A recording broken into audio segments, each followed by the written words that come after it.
Margaret Elayo, Commissioner for Special Duties, Humanitarian Affairs and NGOs in Nasarawa State, joins us on the show this morning to tell us exactly what played out that led to the loss of two students, sadly, two students of Nasarawa State University during that distribution which you saw earlier on the show. Good morning, Madam. Welcome to the Morning Brief. Good morning. Thanks for having me this morning. Right. We've seen that the government has paid condolence visits to the families of the students who lost their lives, sadly, in that event. But questions still abound. What exactly played out? And I'm sure you have seen some of the comments from Nigerians saying, what happened to planning? Was this not planned appropriately? People were just trying to get a few cups of grains. Why did it end up in them losing their lives? In fact, Senior Advocate of Nigeria, human rights activist Femi Falana, said that the distribution exercise was not well organized, hence the avoidable tragedy. And of course, he's demanding compensation. But tell us, what was put in place to ensure a hitch-free distribution, which everyone would expect would have been a no-brainer? First and foremost, let me extend my heartfelt condolence to the family of the two students that we lost, Grace Danladi and Rose Michael. And I really sympathize with the entire family, with the school management, and of course, the Nasarawa State government. Like you said, can we do it better? Yes, that possibility is there. And I take full responsibility of taking the rice to the university. I take full responsibility of coordinating the students. And what we did in terms of your question was to give the student the opportunity to arrange themselves. A template was given to the student union, who happens to be the such president, to gather all department students, both the Christian foundations, the JNI, everybody that is in school, so that they can sit together, plan this thing on their own, because the same thing we are trying to avoid, whereby government will not go in and start selecting on their own, because we are not in the school, the students are. So the whole idea is to give students opportunity to do what they are comfortable doing. And that was what formed that template of putting them together so that they can actually do this on their own, with the school management involved, of course. And when this happened, it's so saddened for people to lose their life over the distribution of rice. But it has happened, and we have taken our own corrections on our own part. Like, what else can we do so that this kind of stuff will not repeat itself? But madam, this doesn't exactly still explain what happened. I'm sure Nigerians want to know at what level did things go wrong? Who had the responsibility of planning that didn't put the planning in place? Was it the student union body? Because we heard the governor saying something close to it yesterday, but still it wasn't quite clear about whether the student union body was not exactly putting things together, a template together for the planning of the distribution of the palliatives. This is instructive so that we'll know where the responsibility would lie exactly before it gets to your table, even though you've taken responsibility for it. Thank you. So, like His Excellency, the Executive Governor of Nasarawa State shared yesterday, we are not so much interested in putting blames on anybody because we have two lives lost. But to your question, we gave all the schools the responsibility to bring our students to us. I'm not in that school. I don't know who is who. My job was to take rice to the school. My job was to have the list of the students, that's the beneficiaries, on that day, whereby we will compare the names of the student coming into the arena, which is the convocational center, so that we'll be able to merge their names with the rice. That is my responsibility. In terms of who is responsible in picking out the student, that is not my job. That belongs to the student union that did that with the school management. My own responsibility was to make sure that the rice got there. We're able to spend time with the student, and like I said, for His Excellency also to share what is going on in the states, to give them feedbacks of some of the good things, the challenges or whatever that is going in the school.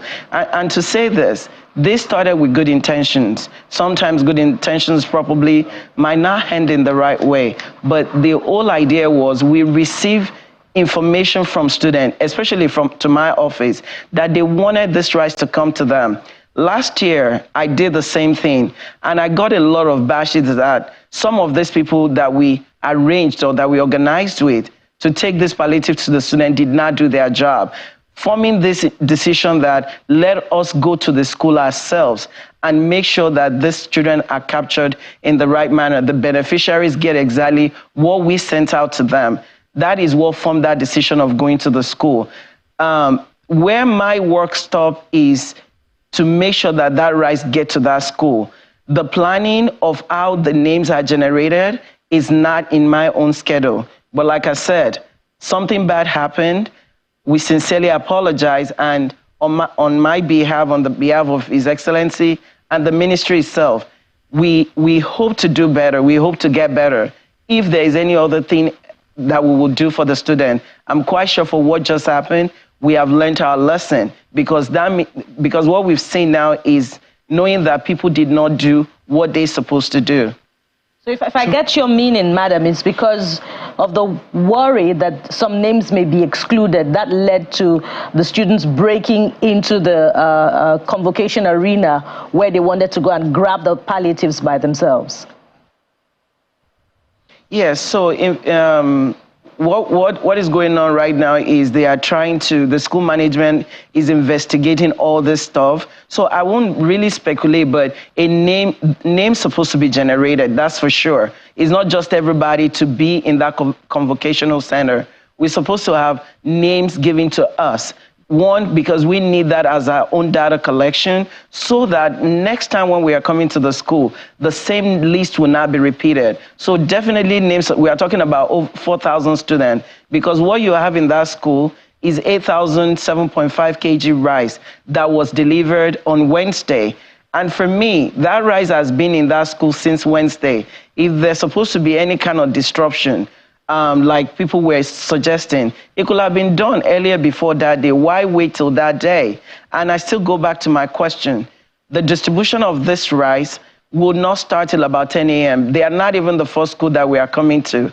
We have health and science tech in the same cafe that we're supposed to go first before ending up in cafe. So by 3 a.m., from the information we gathered, because I wasn't there, students have already started coming in. Now, I still ask the question, who gave that instructions for students to be out there that early to receive palliative? That wasn't from the ministry. That wasn't from me. So those are the questions that we have right now. And like I said, until the investigation is completed, we won't know who did what. But on my part, like I said, the responsibility part that I'm taking is the fact that the rice was taken down by me, by my ministry. The organization of how the rice will be distributed was done by me, 2 bags per person, for us to have at least 4,000 students to benefit from that palliative. The reason we're probing as much as possible, as much as we commend the fact that the government and yourself are taking responsibility, is that 2 people have died. Nothing can restore that life. So we need to probe further so that this doesn't happen again. Now, the country is quite a challenging situation. What was the detail that was given from your ministry or from the government to say that if this happens, please don't distribute? Let me explain. I have been part of distribution of things before, and I know that we told people show up by 6 or 7, and they showed up by 2 a.m., 3 a.m. These are scenarios you should anticipate. And then when it gets overwhelming, you know what to do. So what were the kind of scenario planning you anticipated to say, if this happens, this is how it should be, and that's how it should be? Because if we don't do that now, this will happen again. People are hungry, people want help, people want succor. They will get it by all means necessary. The school management, from my conversation with the school management, was to make sure that we have enough security in place whereby they will see, one, to make sure that the rice got there safe, and they can actually identify that we actually brought the rice in there. And the school management gave me their word that in terms of security, we can be rest assured that this rice will be there until we get there, and that the students will be waiting for our arrival. In terms of making arrangement, if this kind of thing does happen, personally, we did not foresee this, because if you may recall, we have done over 6 schools before arriving in Kefi. The same instructions was given to the entire school. And we have those schools collaborated and cooperated with the ministry. Upon arrival, they were sitting on their rice. Even as a matter of fact, like I said, I always get there before my principal shows up, so that I'll make sure that everything is in order. So when I get there, we have the student union, the leaders that they were dedicated to do this work, start inviting those students in. And we chose a very comfortable place whereby there will be security, trying to avoid what just happened, where you have maybe an in and out facility, so that we can only have one entrance where students can come in, whereby we not have all this chaos that you just saw. So in terms of our responsibility, it was done based on the assessment of what we have done for the past 6 schools that we visited. The question then is, how far is the state government willing to go to ensure appropriate sanctions, consequences are meted out to whomever is found culpable? And I'm talking, would it be a sanction? Would it be a suspension? Would anybody lose their job if they are found wanting in this investigation? Because, and it's at the risk of sounding like a broken record, people have died unavoidably. That is, I mean, they just went to school to study. They didn't bargain for any of this. They're not in a war-torn area where you say that it's a likely scenario. So how far is the state government willing to go? Is it willing to go as far as sacking people who are found wanting? I totally agree with you, and I'll leave that one to the decision of His Excellency. But anybody that is found wanting, including myself, people should learn to take responsibility when things are not going well. We've taken credit when we did it well. And now that this happened, if anybody is found wanting, then they should be called to book. Because at the end of the day, like you rightly said, we've lost great souls. We don't know what will have happened to this kid if they are still around. And that was what formed the decision, because when I got to Kefi, instead of heading to the first place that the palliatives are supposed to take place, I immediately went to the school. And I'm quite sure maybe if there's a couple of pictures that will show me coming out of my car, chasing after some of the students that I saw with the bag of rice, because I needed to get information. Why are they walking around with rice when the time for the distribution has not even commenced yet? I have some documents that I seized from some of the students, because those kind of student will be able to give us more information firsthand of what actually happened. And from there, I proceeded to the medical center to check on those kids that were crushed, those ones that were hurt. At the point that I was there, we were not told that there was any casualty. We were told that people came in and treatment is ongoing. And that formed the decision to go to the first school that we're supposed to commence the palliative, which was done successfully. As soon as that was done, myself and the deputy governor of the state, we headed straight to the hospital, where at that point it was confirmed that 2 lives was lost. All right. I was in Kefi throughout, and immediately the next day, I went to visit with those family. Right. I was in Nasarawa, Udege, to meet with the family. I met with the parent, sympathize and show my concern. Right. Because now this is not about who is guilty as of now, but what we need to do to make sure that we condole with this family. Right. I spent time with them and explained to them exactly what happened.